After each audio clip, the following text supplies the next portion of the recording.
Et salut les amis, bienvenue sur la chaîne Mécanict. Aujourd'hui on continue le karting. On va installer l'axe arrière avec le pignon, la couronne, le moteur. On va essayer de faire une transmission complète aujourd'hui. Et dans la prochaine vidéo, je pense que nous verrons le système de freinage car j'ai pas encore décidé exactement ce que je vais mettre comme freinage.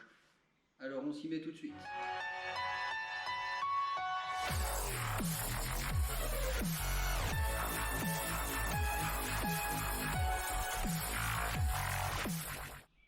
Du coup, vu que j'avais pas de support de couronne, j'ai pris un support de disque.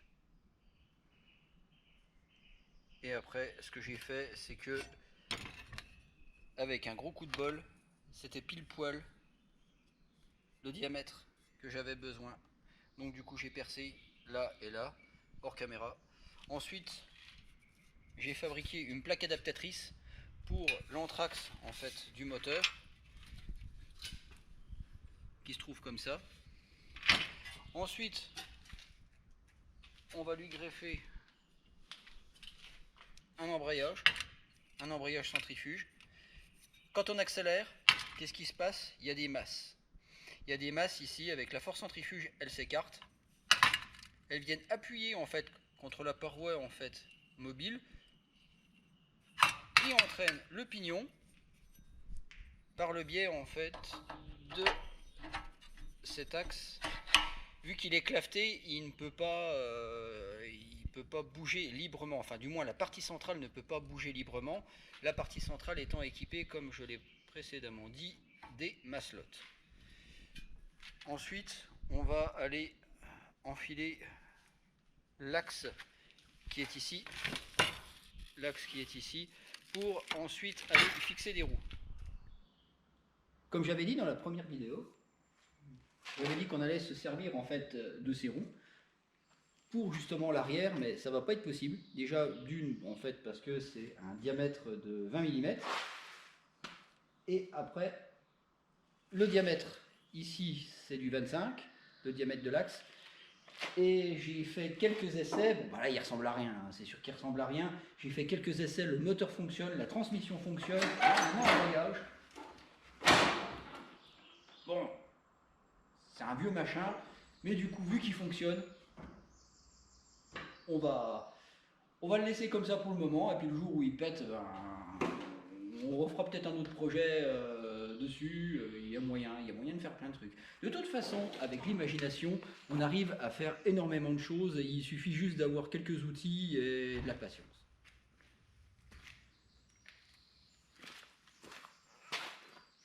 La solution de secours, en fait, la voilà.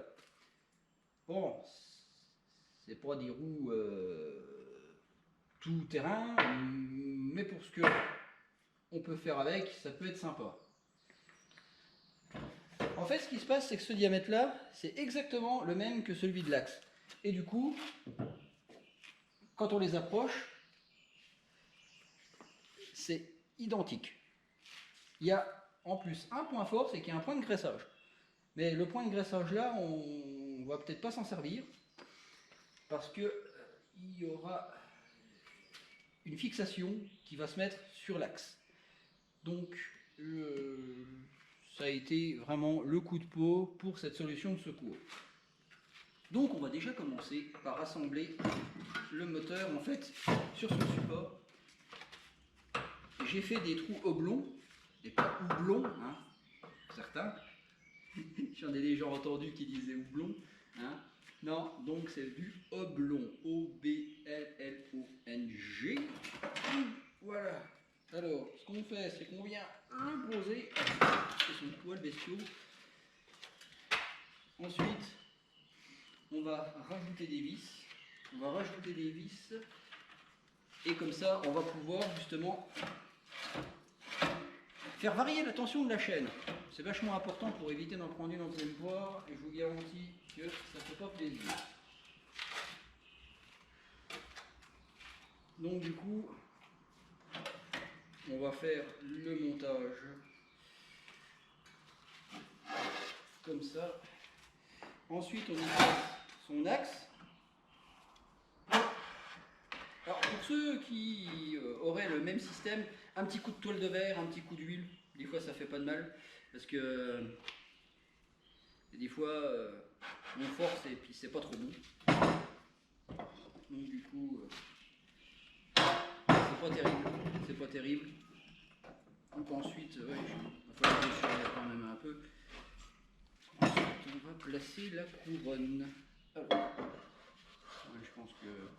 Voilà, si, c'est bien. Alors déjà, les deux porte-mouvements là sont déjà centrés, alignés. Pour le troisième, je ne l'ai pas fait parce que l'axe, s'il y a un déport, l'axe ne rentrera pas. Donc il risque d'y avoir un déport. Voilà, comme je disais, il va falloir un petit peu forcer de manière à ce qu'il rentre. Alors pas de panique, hein, pas de marteau, ça sert à rien, une cale en bois.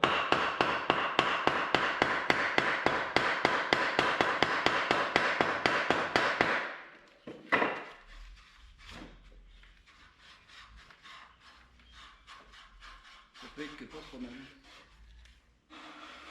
Et après bah, ça rentre tout seul. Il suffira juste de centrer.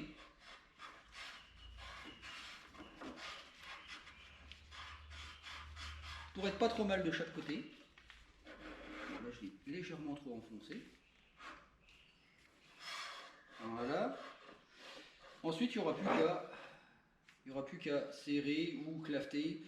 Du coup moi les clavettes j'ai pas de bol, elles sont pas dans le bon sens, même si on inverse. Donc va falloir trouver une autre solution. Mais on part pas perdant. Hein. De toute façon ça peut être que pas trop mal à la fin. Après avoir réfléchi au niveau du frein, je me suis rendu compte que j'avais encore un porte-couronne en diamètre 25 avec une vieille couronne avec les dents complètement bouffées.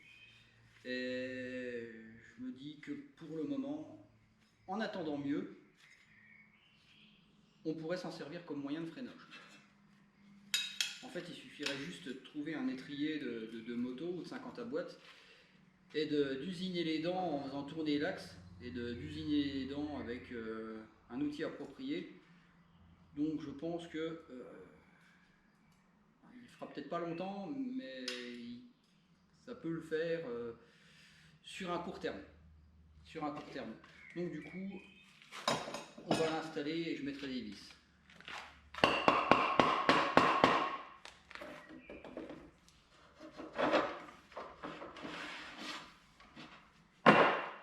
Donc l'étrier, on va certainement le placer ici.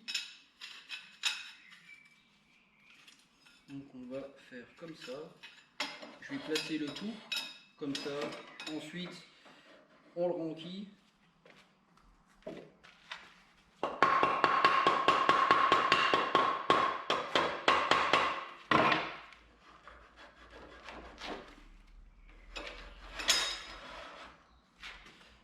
Donc, vu que c'est fait,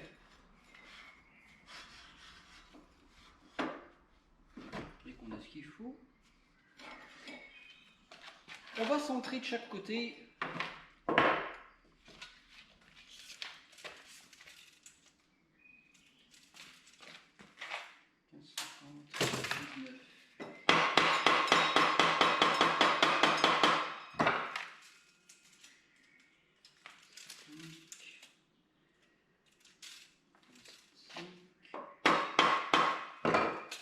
Là, ça devrait être pas trop mal. 17,3, 17,4, 1 mm, pas chipote. Donc maintenant que c'est fait, on ne bouge plus. On ne bouge plus. On va installer, déjà, on va installer toute la transmission. Comme ça, au moins, ça, ce sera fait. On va terminer, enfin, on va approcher les vis. On va approcher les vis de manière à pouvoir régler.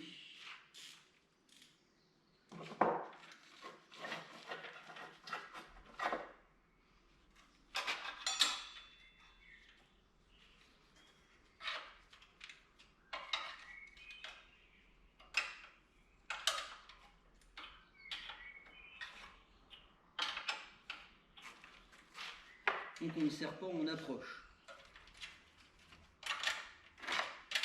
Alors, comment on essaye de se caler sur le milieu. Pas bon.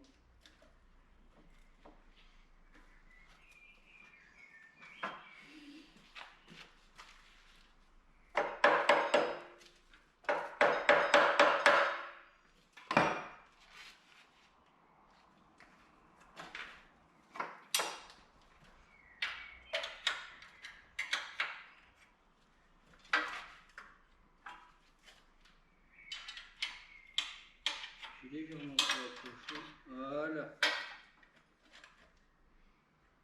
Là, on n'est pas trop mal. Donc on va venir essayer de centrer cette poulie avec celle-là. Pour ensuite visser là et après trouver un moyen de claveter. Trouver un moyen de claveter. Je sais pas trop comment. Mais on va trouver. Donc pour ce faire, on va utiliser une règle. On utilise une règle.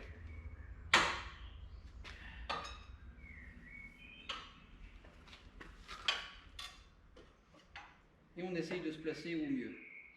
Là, c'est pas bon. Donc ça demande à revenir par là.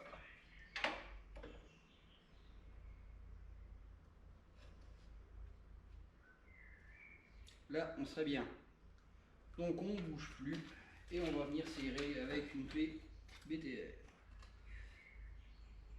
Alors, c'est parti. On n'a pas de rallonge. Une rallonge, une rallonge.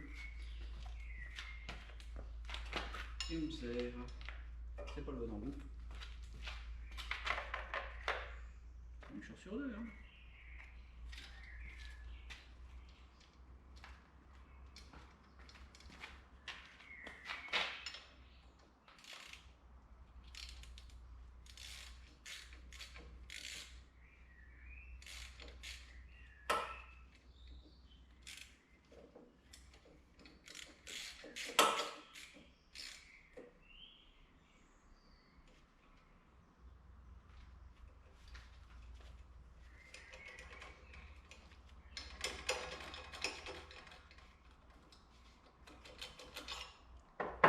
Après serrage, on contrôle. On contrôle qu'on est toujours bon.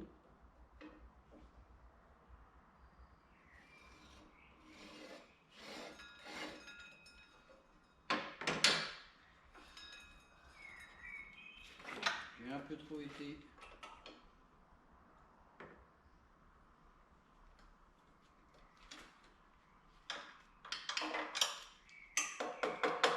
À gauche. Là on est bien. Donc du coup.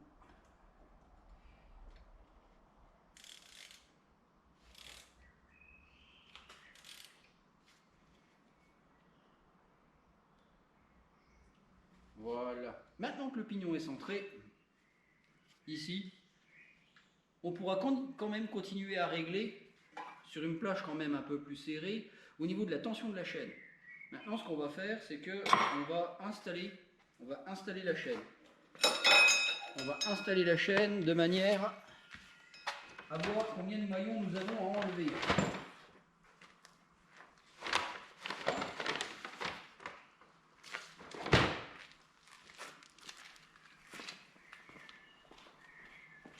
Donc une attache, une chaîne.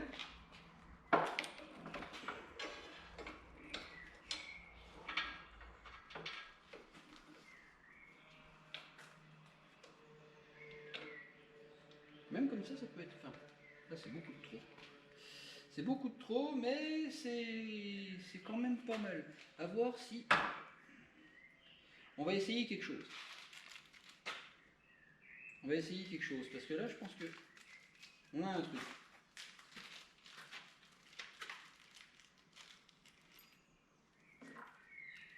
si on arrive à juste placer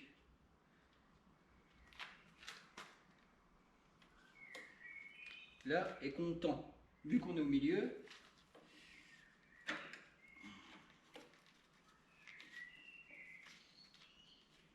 non, et même au maximum ça ballotte. Non, ça va pas, il faut enlever un maillon. Donc pour enlever un maillon, le maillon d'une chaîne, il faut s'équiper d'une disqueuse, une paire de lunettes. Ça c'est pour éviter les urgences ophtalmiques. Pour éviter de passer 5 heures aux urgences, ça peut être sympa. Ça peut être sympa. Donc, du coup, on s'équipe.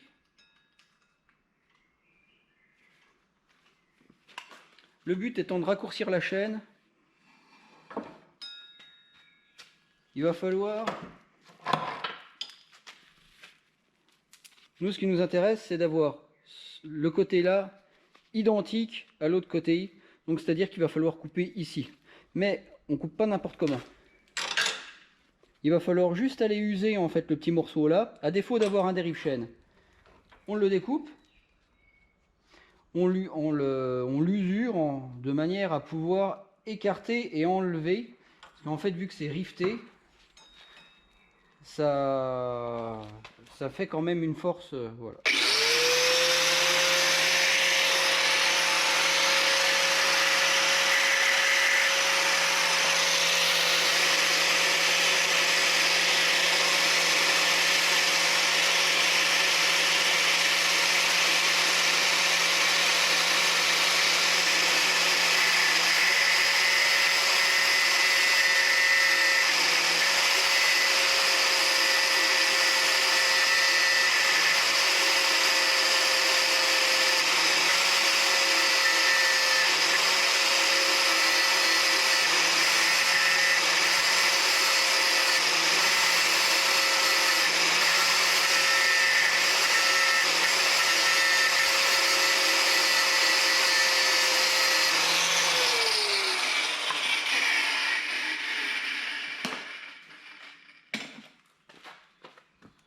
Bon, bah après avoir galéré, comme pas mal de monde dans le domaine de la mécanique, j'ai enfin réussi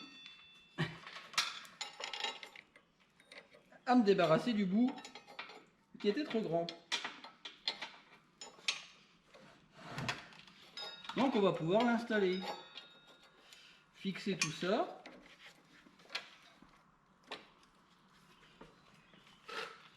Et pouvoir rapprocher le moteur. Et voilà, nickel. On a encore un peu de jeu. Bon bah il n'y a plus qu'à. Hein. On enfile notre maillon. Et après il n'y aura plus qu'à centrer le moteur.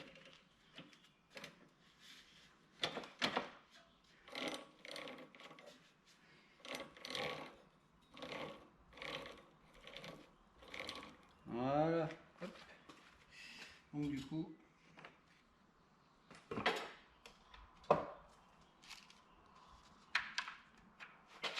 on remet le reste.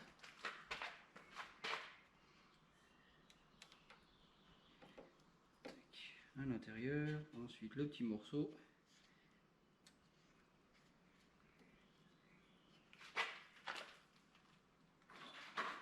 Ah, je suis maladroit. Ensuite,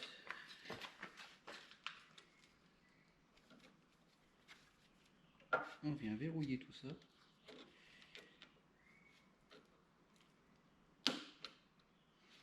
Voilà, nickel.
On va venir serrer l'autre.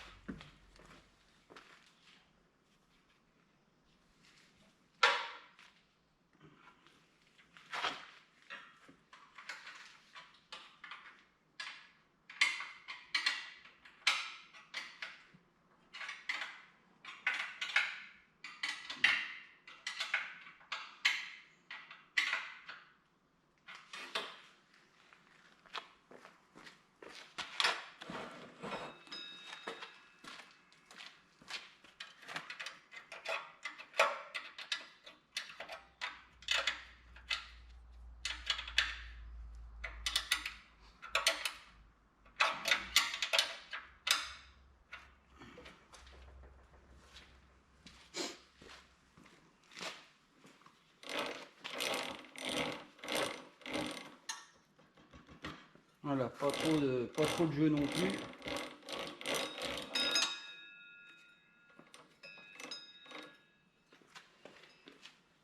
Avec une petite rondelle, une vis, une rondelle pour l'embrayage.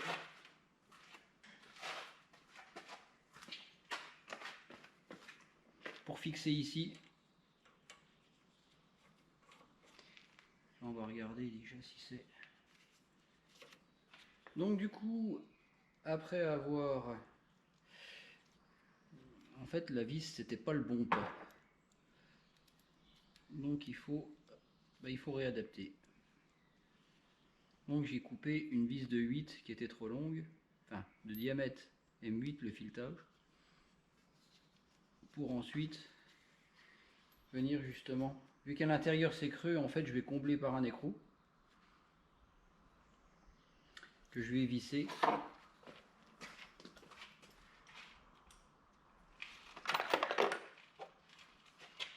Comme ça l'embrayage ne bougera pas. Malgré que le fait que la chaîne en fait soit en place et bien alignée. Voilà, quelque chose comme ça. De manière à ce que l'écrou en fait il comble le creux. Après que la rondelle soit pas centrée, ça c'est pas gênant. Quoique on peut le faire maintenant.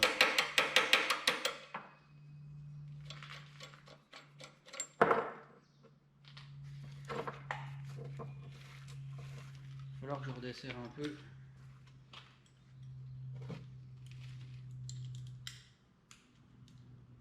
Venir à pouvoir la centrer correctement. Venir à...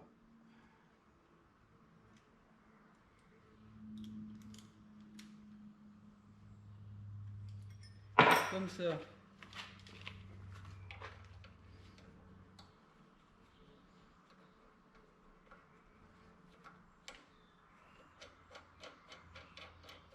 Voilà.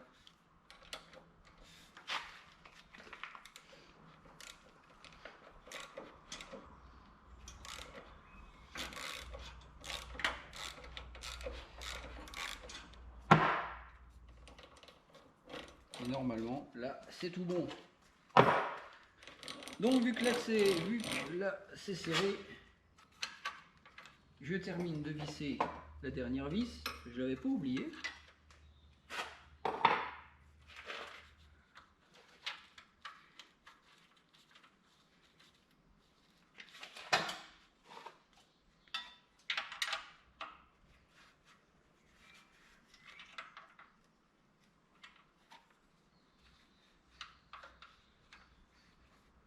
Je prends une autre clé plate. J'ai une pince et tout là. Elle ne va pas.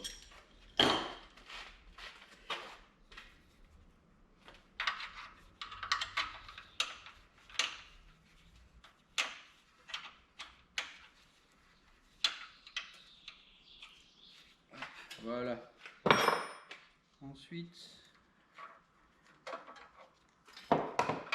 j'avais clampé en fait cette durite parce que j'avais une micro fuite d'essence. Mais hors caméra, ce que je vais faire, c'est que je vais carrément démonter le réservoir pour changer la durite. Et là, on va faire un essai de roulage. Si je peux parler comme ça. Donc du coup, ce qu'on va faire, c'est que maintenant, vu que maintenant notre chaîne est tendue et qu'elle a l'air pas trop mal alignée, on va faire un essai.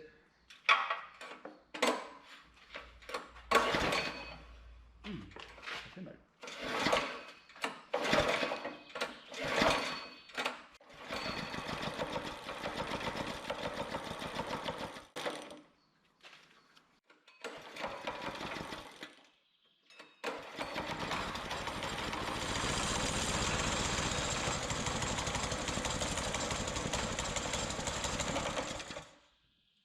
Bon, le moteur est froid hein, en même temps.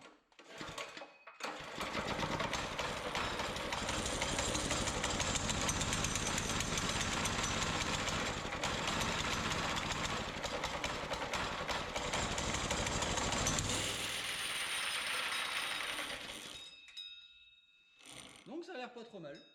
Ça a l'air pas trop mal, mais j'ai envie de réessayer.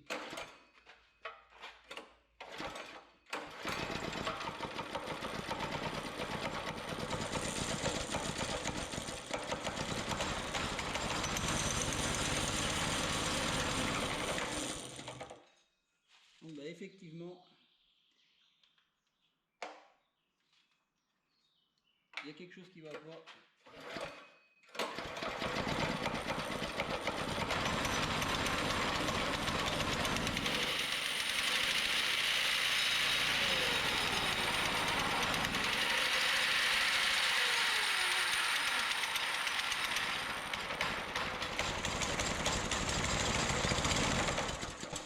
Dès que j'accélère, ça cale. Pourquoi? À voir. À voir, qu'est-ce qu'il y a? Pourtant, j'ai mis de l'essence. Quoique, non, il n'y a plus grand-chose. Ah, bah c'est sans doute dû à la microfuite. Voilà. En même temps, j'en avais pas mis énorme parce que il n'était pas encore en cours d'utilisation, mais je vais quand même dévisser ici le filtreur. Ici pour... En plus, j'avais même pas mis le cache. Une vraie tête de linotte. Donc, ce qu'on va faire, c'est que on va clamper. On va clamper. Je vais vous montrer. Voilà. En fait, ce qui se passe, c'est que je pense qu'au montage à l'usine, en fait, là, ça fuit. Ça fuit pas beaucoup, hein. Alors ce que je fais, c'est que je prends une pince spéciale en fait, une pince à clamper, qui vaut 3 fois rien. Et après, on va venir, voilà, on va éviter les groupements. Hop, on serre et là, ça coule plus. Et c'est la fin de cet épisode. Merci d'avoir regardé. Si vous avez des questions, comme d'habitude, on n'hésite pas, on m'écrit, on envoie un petit commentaire, on like. Pour ceux qui ne sont pas encore abonnés, je vous invite à le faire, ça me fait toujours plaisir, ça m'aide à progresser, ça motive aussi, les abonnements ça motive, les vues ça motive, et je vous dis à bientôt sur la chaîne Mécadicte.